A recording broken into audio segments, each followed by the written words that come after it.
Hello and welcome to Asia in Depth. I'm Michelle Fleur-Cruz.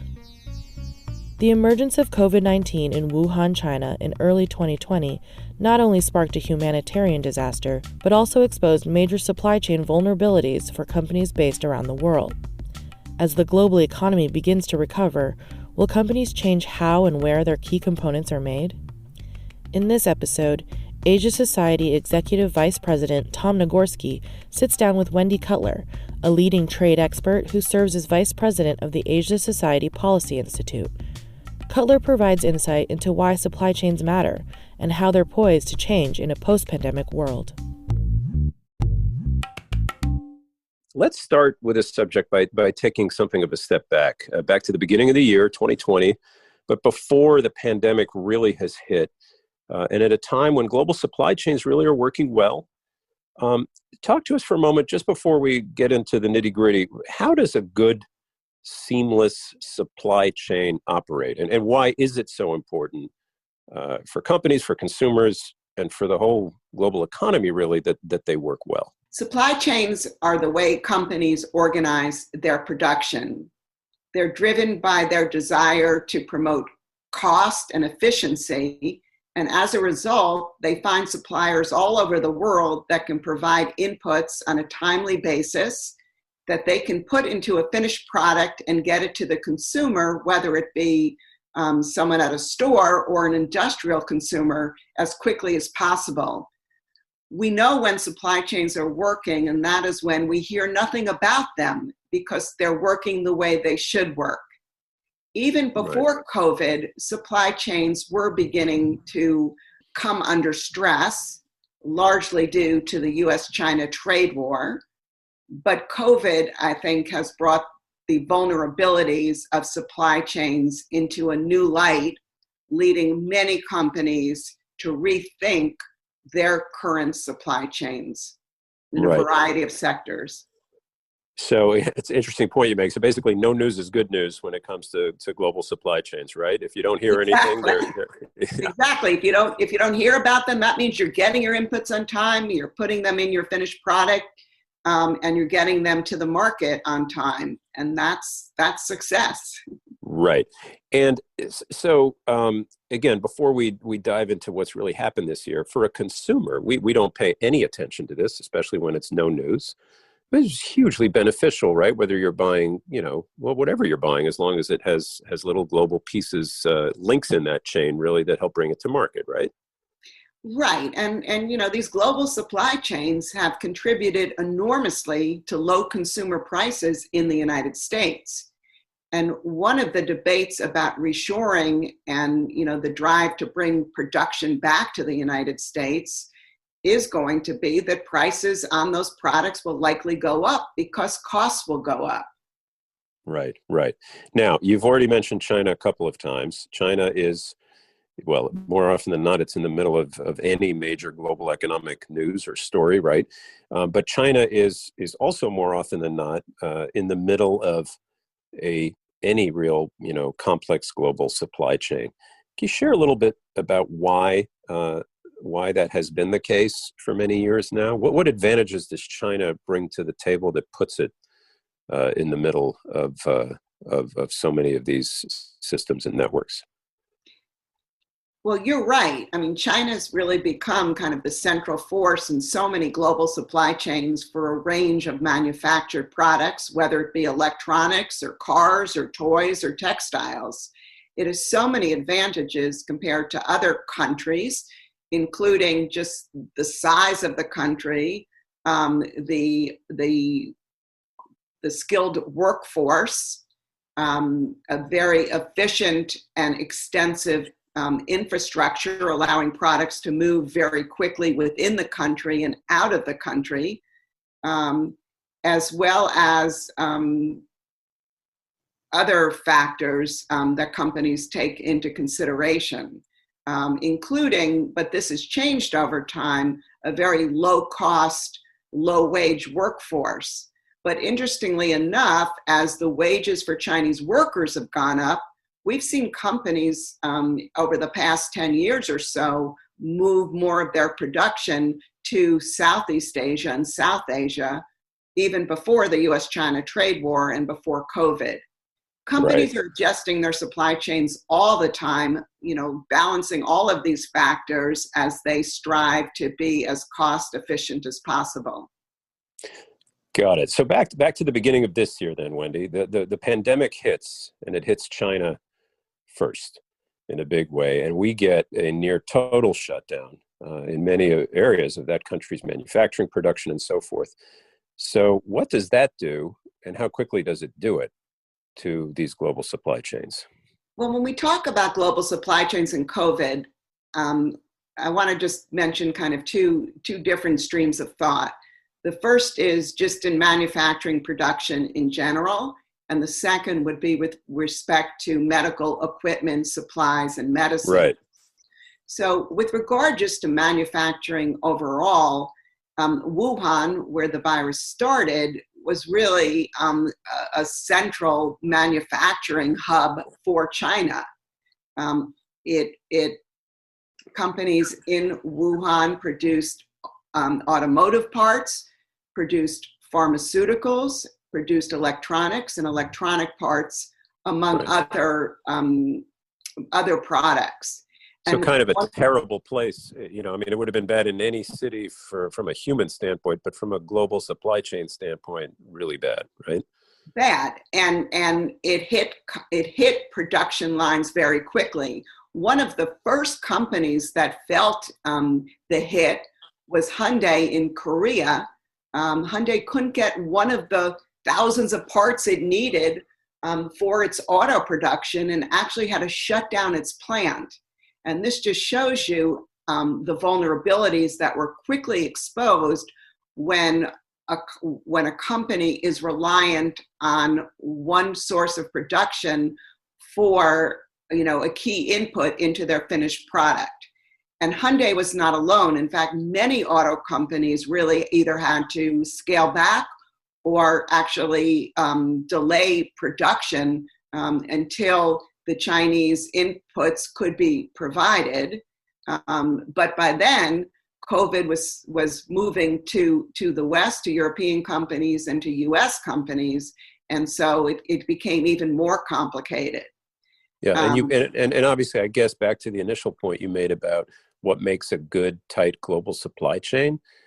I guess by its nature, if you have a good, tight one, then when a link in that chain again, and here's a big one in Wuhan, right? Let's take your example of the car manufacturers, gets interrupted or broken, you can't just suddenly, Hyundai, I guess, couldn't just suddenly say, oh, fine, we'll go get, a whole bunch of that, whatever those parts are, in another part of the world, right? It's a profound thing. Yeah, because a cost-efficient supply chain, you don't want to have, ideally, you don't want to have 3 different manufacturers of the same part because that's just more expensive. But indeed, that's what's going to happen going forward as companies realize their vulnerabilities and recognize that just being cost-efficient is not enough. They also need to diversify and have what are called resilient supply chains. So if their source for an input can no longer get to them quickly, either because of a pandemic or another natural disaster or some political event in that country, then they can turn elsewhere and not have to shut down their entire production. Right.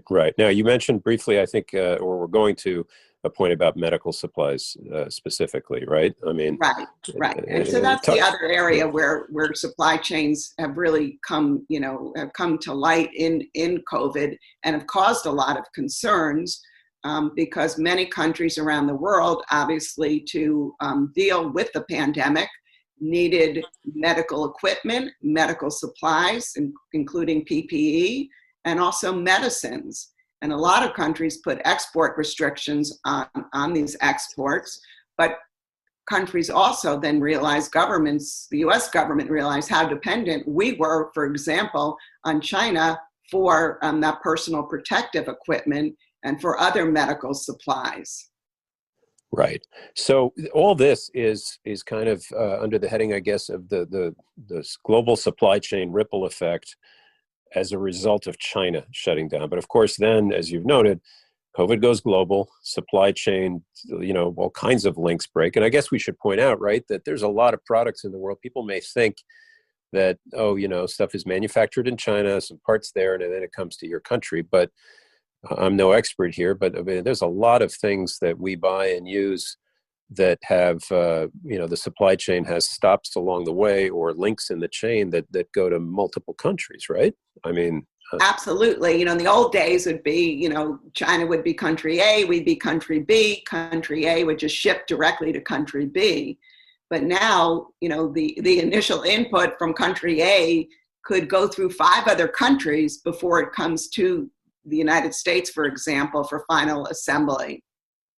Right. So again, it sounds really efficient and cool and great when it's working, but this whole year, I guess, it's had a lot of other impacts, but that's a profound one right there. That just these links have been shown, and the fragility of the whole thing has been shown. So let's get to, and you've hinted at this already.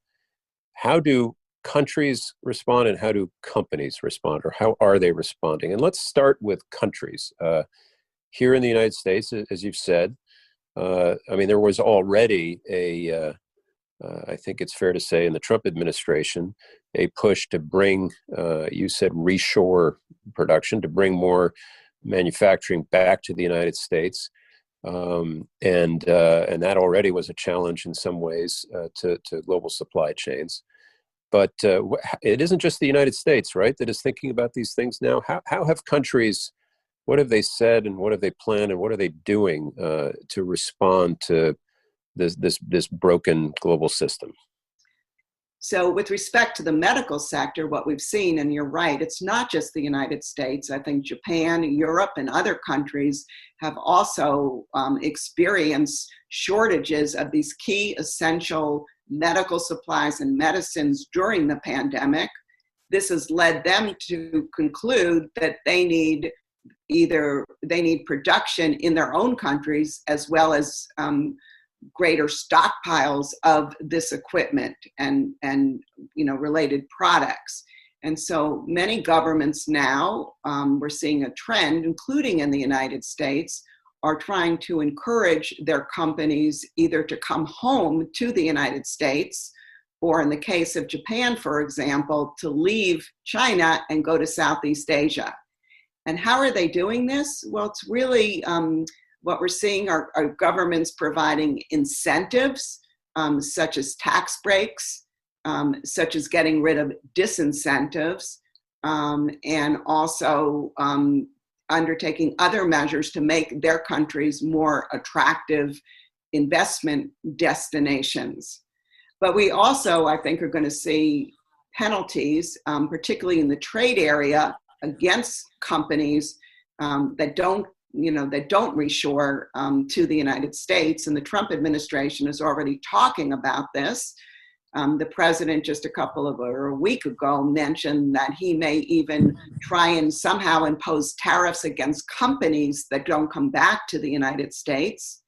And we've also announced a policy of not awarding government contracts to companies that don't come back to the United States. We're putting a big premium now on reshoring to the United States. I think with respect to other countries, it's not so much about coming back to their country, it's about coming up with more resilient and more secure and trustworthy supply chains. So if there's another pandemic or another emergency, they'll be better prepared. We're going to take a break here to talk about the 2020 Asia Game Changer Awards. In a virtual ceremony on October 22nd, Asia Society will celebrate 6 extraordinary honorees for their responses to this year's twin challenges, COVID-19 and racially motivated violence. Honorees include global superstars BTS, tennis champion Naomi Osaka, entertainment impresario Mickey Lee, Michelin-starred chef Vikas Khanna, philanthropists Joe and Clara Tsai, and legendary musician Yo-Yo Ma. To learn more and to find out how you can get involved, go to asiasociety.org/gamechangers. That's asiasociety.org/gamechangers. And now let's get back to the conversation with Tom Nagorski and Wendy Cutler. So before we turn to how companies are doing this in their own individual ways, is there a distinction drawn by governments? Maybe there isn't, given what you just said in the United States, between industries like medical equipment, which are, truly, life-saving, essential. And so you've got to, almost like as a national interest, you had better have some ability to produce or get it in another way that in this case avoids such dependence on China. Is there a distinction between those kinds of products and sectors versus just other consumer goods that are not by any stretch life-saving or as essential as, say, a ventilator or a mask, etc.? Well, governments clearly now are focused on the medical sector. But in the United States, for example, we've already heard Peter Navarro talking about kind of bringing home, more production in a variety of sectors. Candidate Joe Biden, he's looking in his plan of Build Back Better, of doing some kind of study in his first 100 days, a review to really identify essential and critical sectors where reshoring or supply chain adjustments will be needed. Mentioning perhaps, some high-tech areas like semiconductors or other areas beyond medical. I mean, I think the key is we can't bring everything home, right? That's just not going to happen. If you think about even the government expenditures, taxpayer dollars to attract these companies to come home, and then you add on top of it how consumer prices would go up, this would take an enormous toll on our economy at a time when we are, suffering the economic fallout of COVID. So I think it's critical that we be very strategic and really think through which sectors and which industries we really need to provide those incentives to come back to the United States. And I think working with our allies and partners in developing what are called kind of trusted or secure supply chains offers an important alternative to this notion of reshoring. Right. Of course, I not to get too political here, but working with our allies and partners is not usually a phrase heard often in foreign affairs anyway with our current administration. We'll just leave it at that. But let's go from national and government responses in terms of what COVID has done to the supply chain, Wendy Cutler, to how companies are, because of course it's whether it's the CEO or the poor person who now has to sit there in a war room somewhere in the United States, let's say, and rethink how something is going to get to market and keep their profits and everything else. How are companies dealing with this, especially if China is a link in their global supply chain? I mean, and how, I guess, to use your phrase just then, how do you build in this day and age a trusted supply chain or a secure supply chain? Can you have such a thing? So at the end of the day, let's just keep in mind, it's really up to individual companies to establish their supply chains. Governments can provide incentives, government can provide penalties. In some cases, governments can issue laws that will restrict your behavior. But for the most part, it's up to companies. And when companies decide, when they make supply chain decisions and they decide, do we want to stay in China? Do we want to leave China? Do we come back to the United States? Do we want to expand production in Southeast Asia, for example? There are a lot of considerations that they take into account, including they look at the economic growth rate of these countries. They look at the level of regulations they have. They look at tax rates. They look at the sophistication and flexibility and cost of the workforce. They look at infrastructure. So they have a lot of different considerations. And those considerations have been heightened over the past year with increased tariffs between the US and China, which has really affected a lot of supply chains and really hiked the cost of a slew of products coming into the United States from China. And they also, obviously, the COVID experience has exposed vulnerabilities. And so companies, as I mentioned at the outset, they're adjusting supply chains all the time. But now they really have some critical decisions to make. And that is, do we keep our supply chains the way they are? Do we change them? If so, what's the extent of the change? Do we come back to the United States? Do we expand to other countries? I think one thing, though, is clear. If you look at the recent survey of over 100 companies issued by the US-China Business Council just last month, I think it was over 70 or 80% of US companies in China said they don't have any plans to move out of China. Now, a lot of this is because many of these companies are producing for consumption in China. So they're not in China to kind of export inputs into a broader supply chain.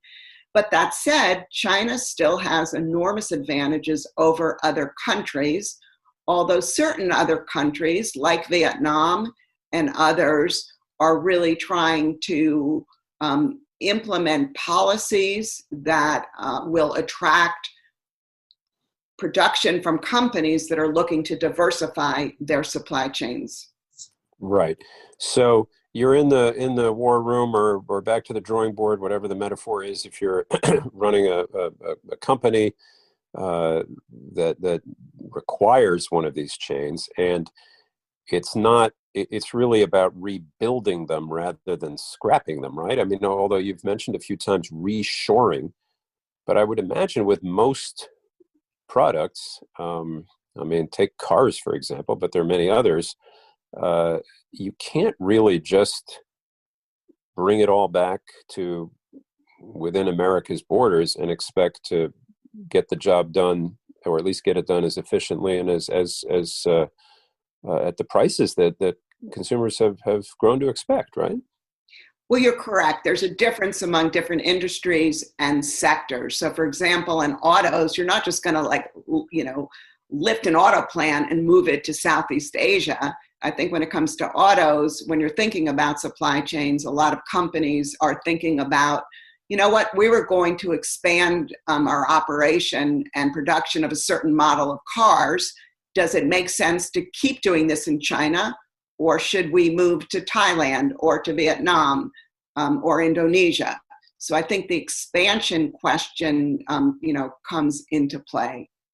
Yeah. I also think that, autos versus, let's say, textiles, my understanding on textiles and apparel, it's easier to move production in that sector to other places, basically to pick up and to move. And we've seen that in particular as China has become a higher cost country, that companies have picked up some of their textiles and apparel operations and have moved to South Asia and Southeast Asia, but including Bangladesh, Myanmar, and other destinations. So it varies industry by industry.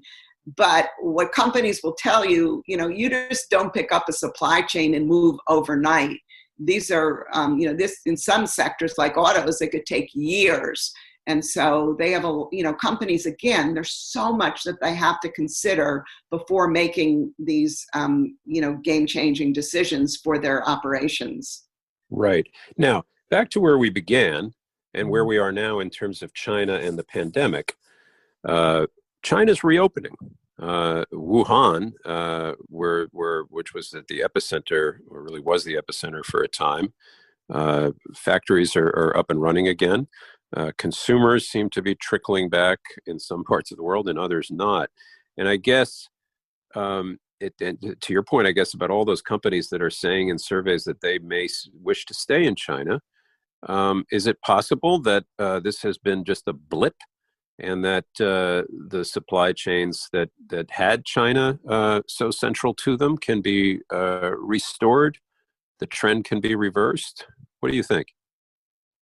So when I think of supply chains, I think about, I think of a spectrum. On one end of the spectrum is you bring everything back to the United States. The other end of the spectrum is you kind of keep things the way they were, I would say almost pre-US-China trade war.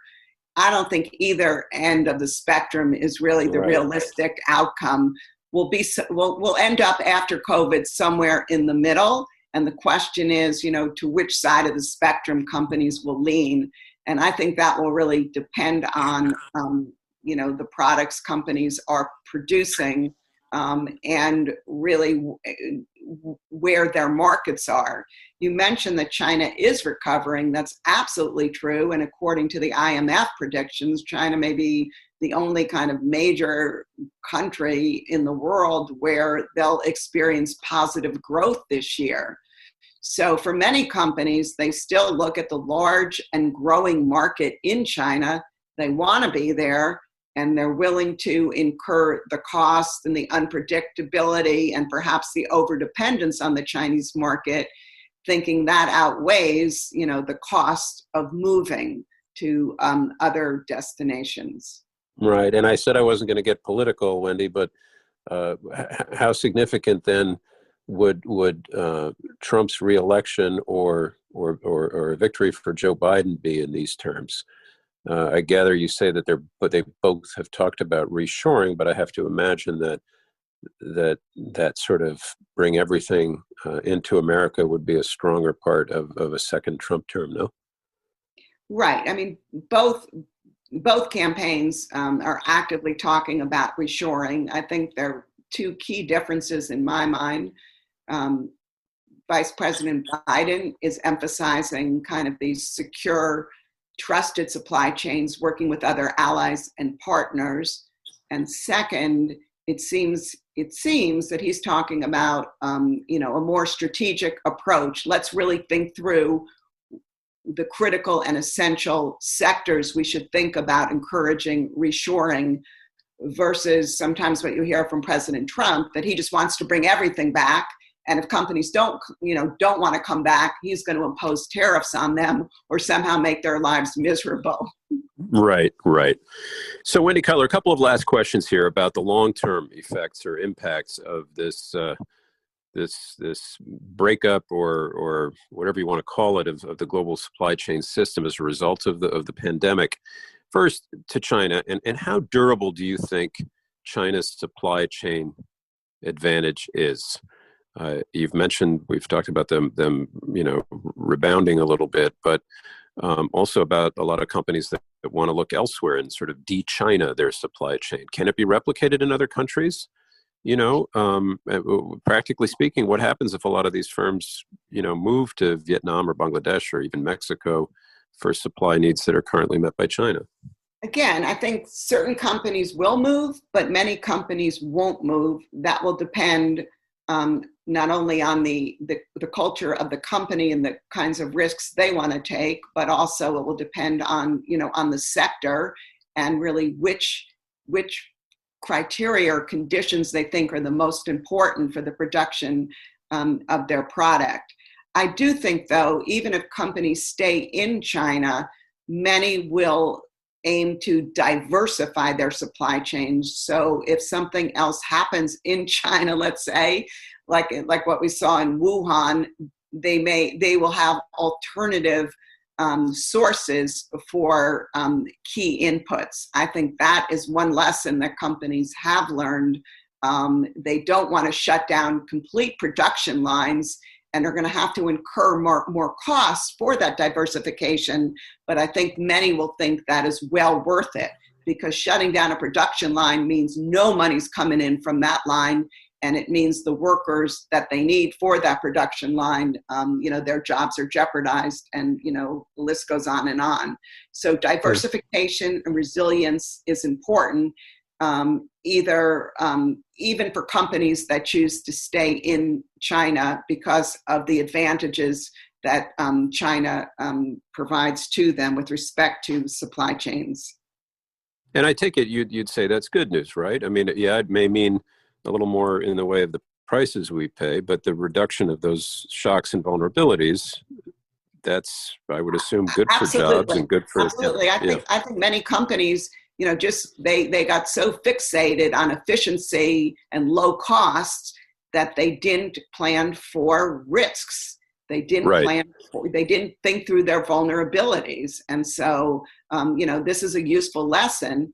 And frankly, in the world ahead, either through climate change or other pandemics or other things, unexpected weather occurrences that I think we can all expect going forward, I think it's important for companies now to, take all that into consideration and to make sure that they've got other sources for supply if things, don't go well in one location.